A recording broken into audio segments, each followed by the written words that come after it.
Maailman suurin toimiala, mainonta, on muuttumassa digitaaliseksi. Yli 400 miljardin euron rahavirrat etsivät uusia uomia. Muutos synnyttää valtavan haasteen, miten tuntea ja ymmärtää digitaalisen maailman kuluttajia.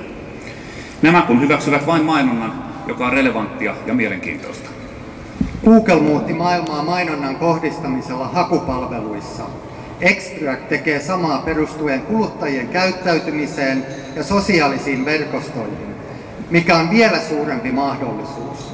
Mobiili- ja internetmainonnassa käydään nyt jättiläisten sotaa. Sodan voittaminen edellyttää ylivertaista kuluttajien tuntemusta, ja sitä tehdään Extractin ratkaisuilla. Extractin teknologia tunnistaa käyttäytymisprofiileja analysoimalla satojen miljoonien kuluttajien digitaalisia tapahtumia. Perustana on maailman huippu oleva suomalainen analytiikkateknologia.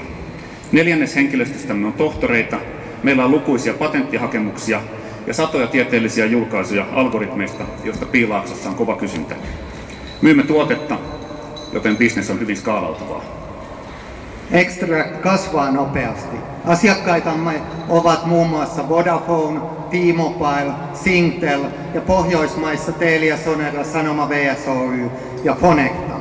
Ja olemme myös olleet tekemässä social intelligence-ratkaisuja maailman suurimmissa social network-palveluissa, kuten Time Warnerilla ja MySpaceilla. Social networking, yhteisöjen ymmärtäminen ja asiakkaiden profilointi on tämän vuosisadan kullankaivuuta, joka mahdollistaa koko markkinoinnin murroksen. Siksi Extractin nimi on jo hyvin tunnettu Lontoon markkinointipiireissä ja Silicon Valleyn teknologiayrityksissä.